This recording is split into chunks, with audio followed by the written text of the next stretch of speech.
วงบ่อแก้วได้จัดกล่องประชุมรับฟังการเผยแพร่และการแก้ไขสภาพเหตุการณ์ที่เกิดขึ้นอยู่ภูผามนเมืองปากท้าแขวงบ่อแก้วกล่องประชุมดังกล่าวได้จัดขึ้นในวันที่ 4 มิถุนายน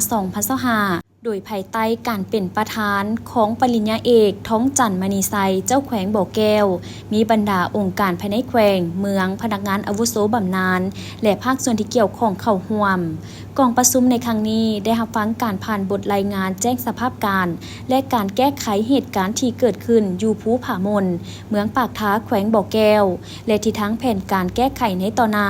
แผนเนื้อในข่าววิเคราะห์และการมีสติในการเสพข่าวผ่านเนื้อในเอกสารว่าด้วยการเพิ่มทวีความสามัคคีและความเสมอภาคของประชาชนบรรดาเผ่า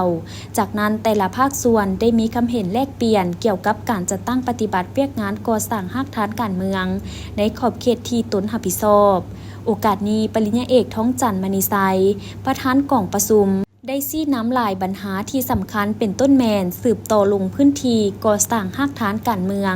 โดยเฉพาะแมนการเต้าโฮมความสามัคคีและสร้างความเข้มแข็งให้แก่อำนาจการปกครองบ้านและพ่อแม่ประชาชนบรรดาเผ่าให้แน่นแฟ้นเพื่อรับประกันให้แก่การนำพาการเมืองแนวคิดของประชาชนให้รับรู้และเข้าใจลึกซึ้งต่อกับแนวทางนโยบายของภาคระเบียบกฎหมายของรัฐติดพันกับการเพิ่มทวีสติระวังตัว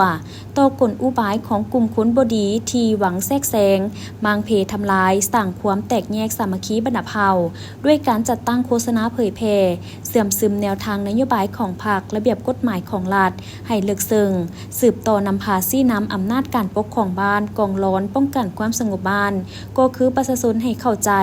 และรับรู้อย่างลึกซึ้งต่อกับเวียกงานป้องกันชาติป้องกันความสงบความเป็นระเบียบเรียบร้อยของบ้านแม่นสิทธิและหน้าที่ของมนุษย์ทุกคนที่จะต้องได้ติดตามกวดกาเก็บกำสภาพหอบด้านสกัดกั้นปรากฏการณ์หย่อทอด้านต่างๆให้หมดไป